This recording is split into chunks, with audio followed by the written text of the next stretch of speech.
Oh, we're going to take you on a walk with the dogs. Look at the weather, terrible. We've got an orange warning today for a heavy rain. We don't believe them, but they say this all the time. So, are you ready, boys? Should we get you hitched up? Come on, get down. Get down, get down, get down, get down. Come on in. Get in. Oh, Lucy. They're so excitable. Right, come on, who's first? He's excited, aren't you, Brucey? One. Come here, Bruce. Come here. Brucey. Stop jumping up there. Come on. You're scared of Daddy, aren't you? Come here. Come here. Come here. Thinks I'm killing him. I'm killing him. There we go. Oh, God, Bear, you're not very good. Right.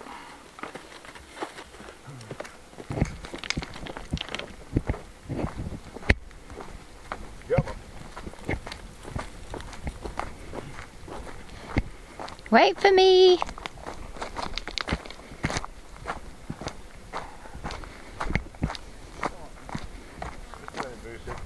Bear's found something.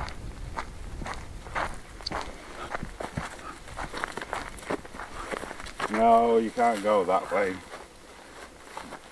That's where the cats are.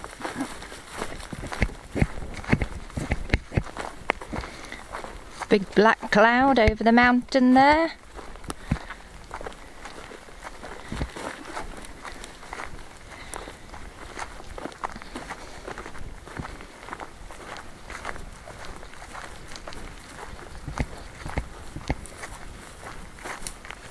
We like to chase butterflies. Yes.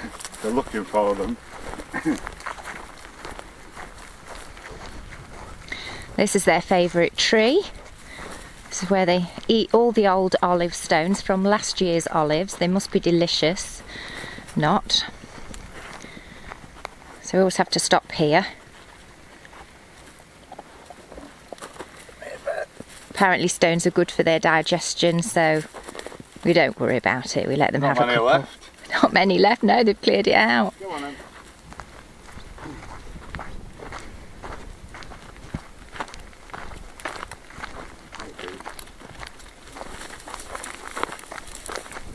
The reason we're not letting them off at the moment is because there are still quite a lot of farmers around harvesting their almonds, and because Bruce is terrified, we're not sure how he'd react if he came across one. So just to be safe, we're going to leave them on their leads. But normally when I bring them out when I'm well, I let them off at this point. They have a good run and they can chase butterflies to their heart's content. But it's good because we're getting used to them being on the lead more. This grass, if you remember, in the apartment, there's all the things made out of string to hang the melons up with. Well, they used to make it from this grass, and it's so strong, and they make ropes and everything out of it, and they just used to plait it, twist it together. I'll show you those when we get back, but it's all, you can see it's all around us, tons and tons of it. Makes sense to make your ropes and hangers and stringy things out of this stuff, because there's an abundance of it. Right, we're going, I think. Come on then. Come on then.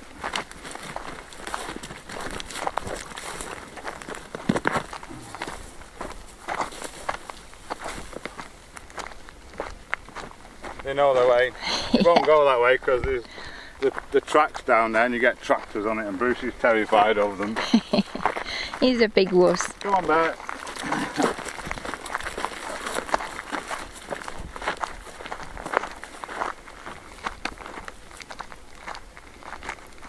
Come on. You're fine. Fox poo, probably. Yes, they are disgusting. Come on. No butterflies. Here we go.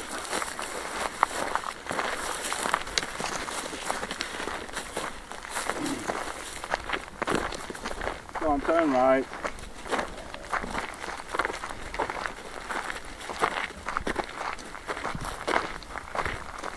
They're very good once they get their initial excitement. excitement out of the system.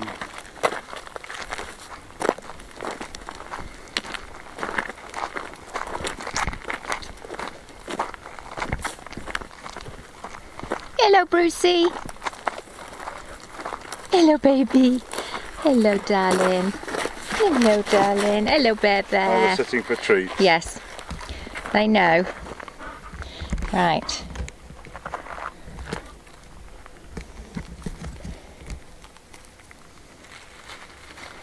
And we dig deep in a pocket. Good boys. Good boys. Come on then. Come on then.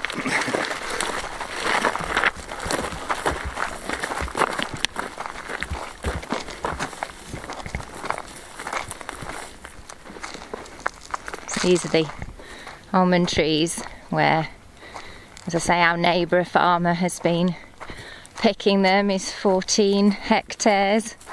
A lot of work. No, it's fox poo. Trying to eat the fox poo now. No. There's a lot of it, isn't there?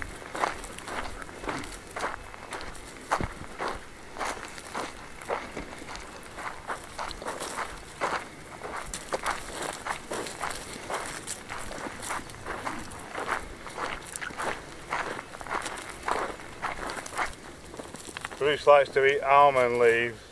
There's obviously no tasty ones at the minute, but I'm sure there will be down his favourite tree in a minute.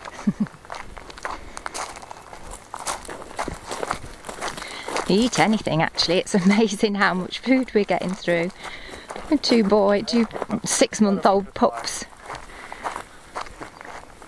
Come on, leave it alone. Come on, Brucey. Come on, Bruce. Bruce is sitting for another treat. We don't get one yet, on the way back. Eh, Come on, Brucey? then.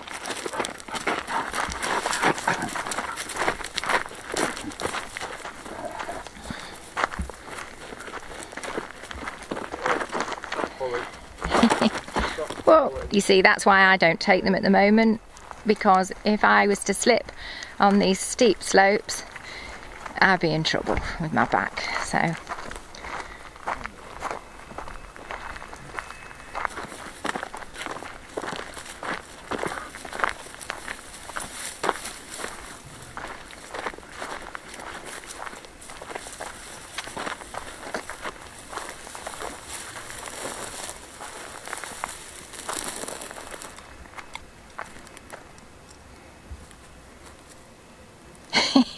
Come on, man. They just sit every so often because they're wanting treats. When I let them off the lead and I want them to come back, obviously, bring treats with me, call them back, and then they sit and they get a treat. So they're so used to it now, they just keep sitting down every so often, wanting a treat. It's not very interesting. What can you smell, Brucey? Come on.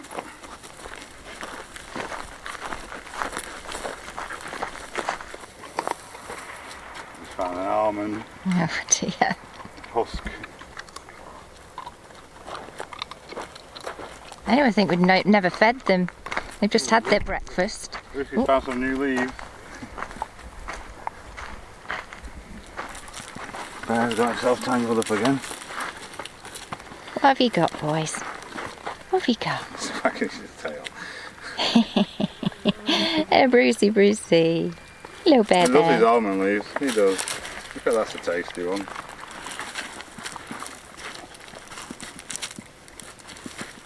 Right, come on then. Enough. Good boys. Come on. Come on, Brucey. Sit down again. Sitting again. Come on.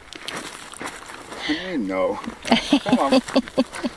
In a minute. You want In a to see? minute. Come You've on. already had lots. This way. This way. This way. Come on. Come on. Hello, Bear Bear. Hello, baby. What have you got on the end of your nose? What have you got on the end of your nose? You better give them another one. I think they're going to have one, aren't they? Yeah. Sit down, Bear. Sit. Sit, Bear. Sit. Good boys. Difficult to get them on camera with one hand. Haven't got any more. That's it. You've had all your treats today. Oh, poor bears. Come on then. Come on. Come on.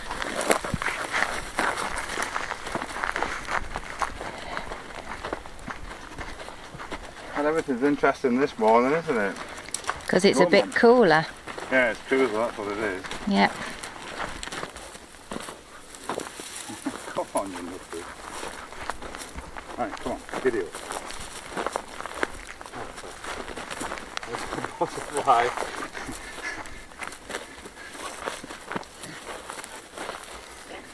Come on. Leave the butterflies alone.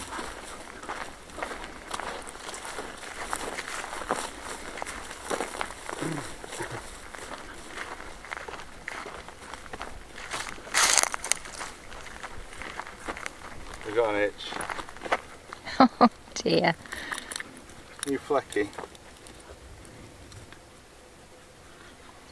I don't know whether we mentioned yesterday actually that when we went to feed them yesterday morning, Bruce hadn't got a collar on. And it was completely chewed to pieces in the kennel. He couldn't have got it off himself, so I guess Bears sat and nibbled it off his neck. And then the pair of them have chewed it up. So he's now got his scruffy one back on.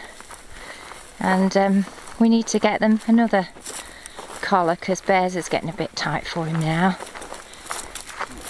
It's never ending, they're just hooligans.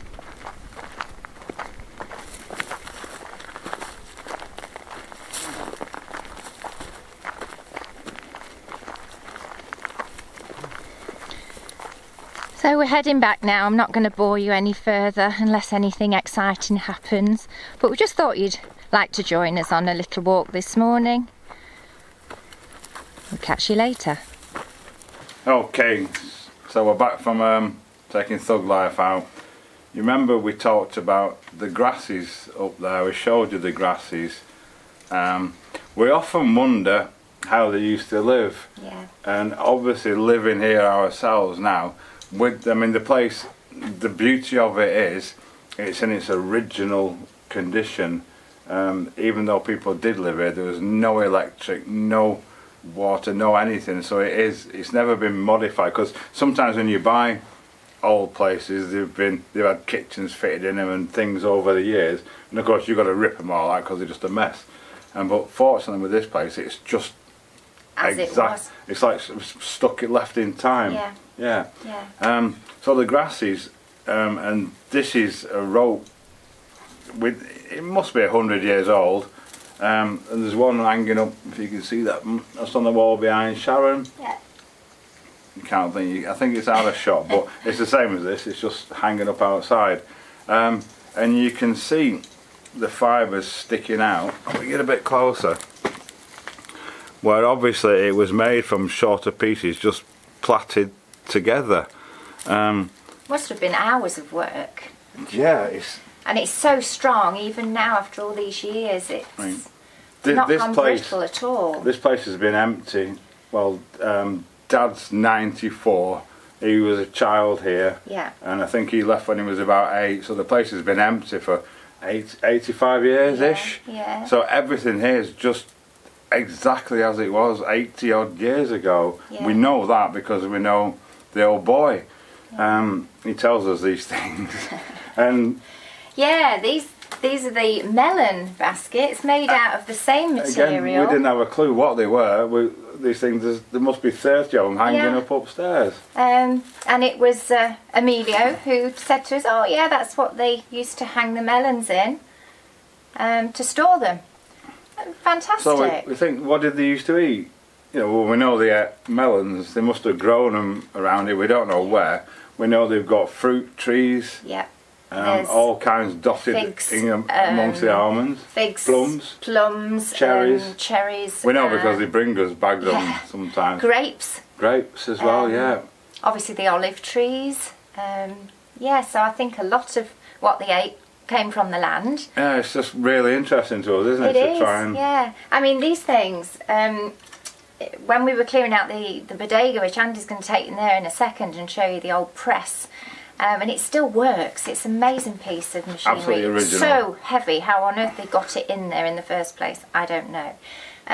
But when we were clearing out, we found a lot of old shoes, literally made out of this.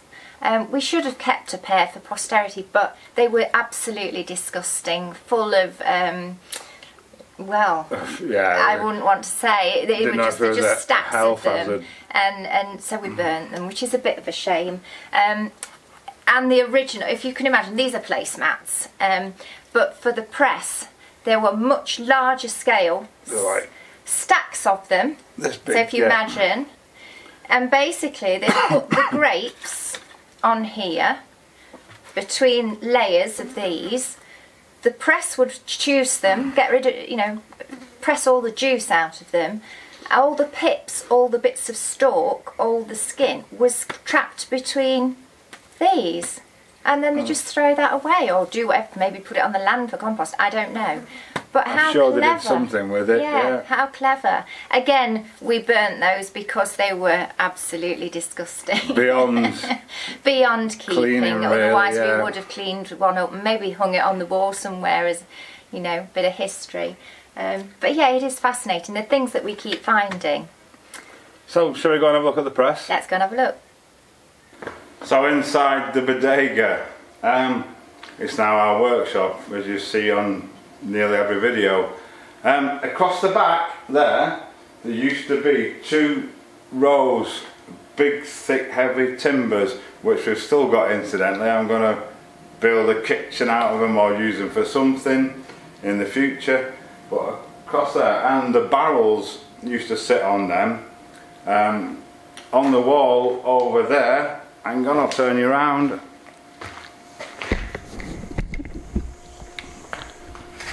Up there you can see, behind my mesh for the veg mesh, the rings off the old barrels, because they were all the old barrel wood was just stacked in the corner. They'd all broken up. They were again irreparable, and across this bit here where the big steel bench is, there were 2 walls that had all sorts of stuff in them, including the shoes and the mats for the press. So this is the old press. We're very fortunate again because it is in totally original condition. Other houses around here, there's quite a few that people have got, used to have a bodega attached. It was quite common in the area, but the presses have all gone. They've been taken to museums or whatever. So we're very, very fortunate that we've still got the original thing here. And basically what it's got, these are in 2 parts, and we're going to restore it one day and clean it up. And these little things here go in to these hooks here to lock it together, 3 on each side. And then all your grapes, your mat went inside there, and then you just wound it down to crush it. There's a little chute at the bottom that goes into a small pit, which is still there, still with the wood over it. In fact, I'll show you that. So when it was squeezed, it came out of this little channel there into this pit, which has still got the original boards on it. We've even got a kitchen sink in here as well. It's not very deep, only perhaps 40 centimetres, 16 inches deep. And then behind the wall there is the old tank, which we now use as our water storage tank. How they got it from there into the tank, we're still not sure. But if we look at the workings of it, it's got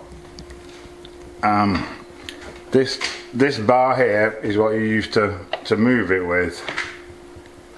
There's a pin in there that you can spin that round out of harm's way if you like. I'm not doing a very good job of this, I might fold it out of the way.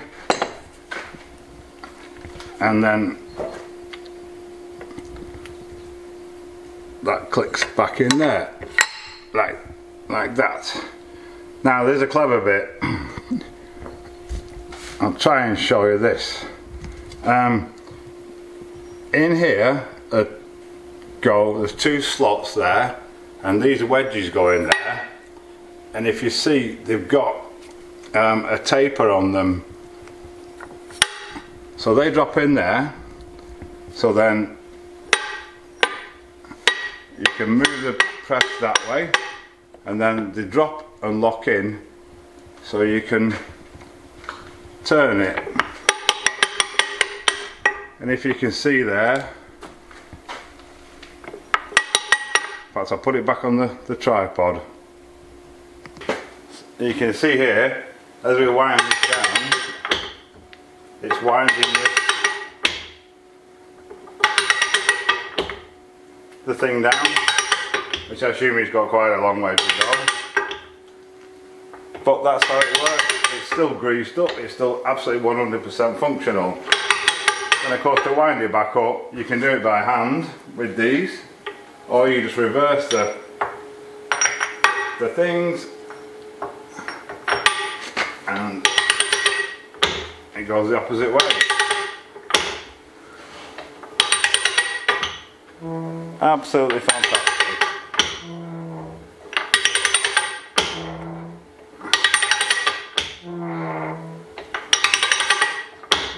And you can of course move it by hand if you want to, mind in your head.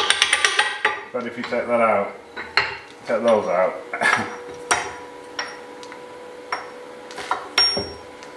And then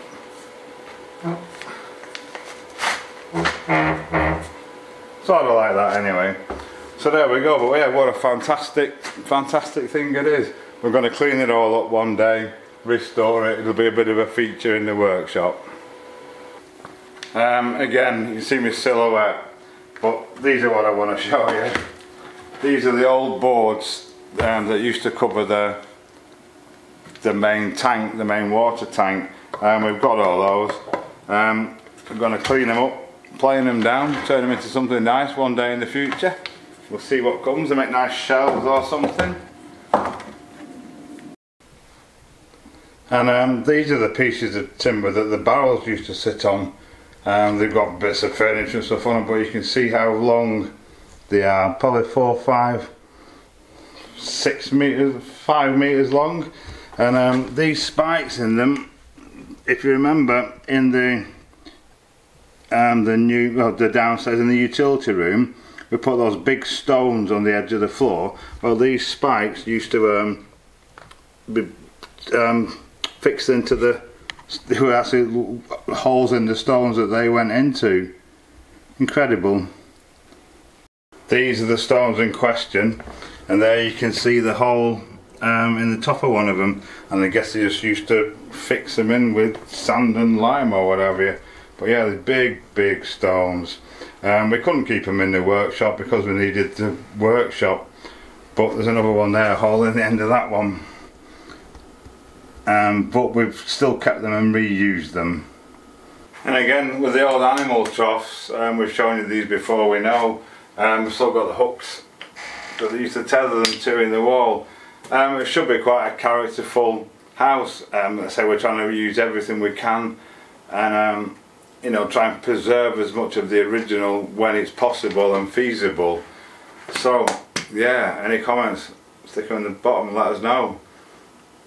We keep trying to figure out if it, oh, excuse me, dust, if it was a hard life they used to have, or a simple, pleasant life. We don't know, we suspect hard. Now, they used to cook on this old oven. Here again, we've shown you that before. The big hole at the side there with the board over it probably used to be the larder. The passageway that runs between the main living part of the house and this area, we know they used to hang the hams up because the hooks are still on the wall in there. The only water and heating they would have been from this fire, although there are other fireplaces, so we guess they must have had fires in there in the winter. The only water they could get was what fell out of the sky and what they caught off the roof. our deposits are still functional, but the top bit has sort of fallen down over the years. The beam's still in with the eye in it, where they would have put a rope through, probably one of those ropes, with a bucket. In fact, there's one over here that's actually still working and functional. I'll show you that. So this is the one. Rainwater collects off the roof, runs down across the land here, into this pit here, same as ours where it's separated. Theirs is just in better condition. Through that tunnel there, and into the deposit. Try not to drop the camera. This holds water really well too. You can see the rope there. There's his bucket. He still uses it daily. You pull the water up from down in the depths. There's a little pulley there. Empty the bucket into that bit there. That runs out into this trough here, where you could wash, do whatever, I suppose. Yeah. There's a little outlet off that which they use now to water the plants with a tap on it. So you just fill that up, put your pipe where you want it, and open the tap and let it drain away. Brilliant. Very, very basic, but brilliant. And yeah, we're continually trying to find out how they used to live. Well, there would have been 1870s to 1900s, as this place is originally. We've got this on the wall in the main sort of house bit, and this thing, apparently they'd have a bowl of water in there, the old chap said. Whether they'd wash in it is tiled behind, we don't know. And in here is a hole with a big pot thing in it. I'll show you that, if you can see it, if it's not too dark.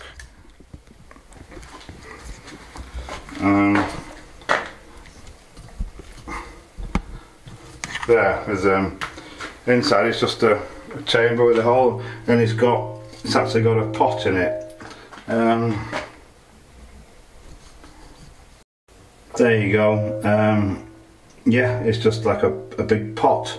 Some stones in the bottom, bit of rubble, but there's rubble everywhere. So, what was that? We don't know. Maybe for keeping food cool.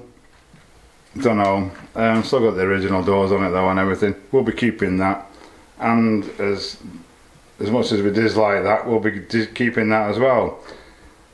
There's cupboards in here, again with original doors on. Fancy lock mechanisms that we don't have keys for, unfortunately. Obviously they used to store stuff in there. There's another one over there, and another one behind me there. Nearly every shelf, every corner has a shelf in it. Yeah, so we're still learning a lot. So, bit of a different vid for you today. I hope you found it interesting. We're absolutely fascinated ourselves by the history of the place, and we're just constantly wanting to find out more. Some of the information we've given to you is what we have been given by the old boy, Emilio. Other things we've kind of had to make assumptions because he didn't know. He was only 8 when he left. He was only 8 when he left, so certain things he doesn't know. But yeah, we find it fascinating, and we hope you've enjoyed it too. Unfortunately in Spain there's no, like in other countries, there's no historical records at all.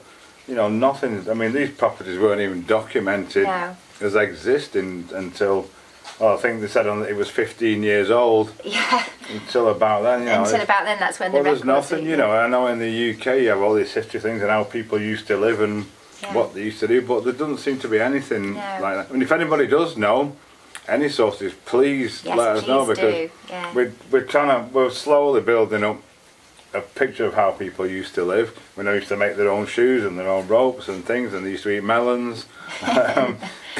We know they had chickens, and we know they had animals, cattle maybe, in the corral, or certainly horses, donkeys, But yeah, as Sharon said, a lot of it is just guesswork.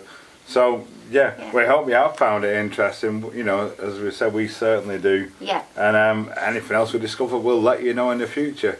But yeah, so absolutely. So once again, thank you very much for watching. Thanks to all our subscribers, all our supporters. Couldn't do it without you. And we'll catch you tomorrow.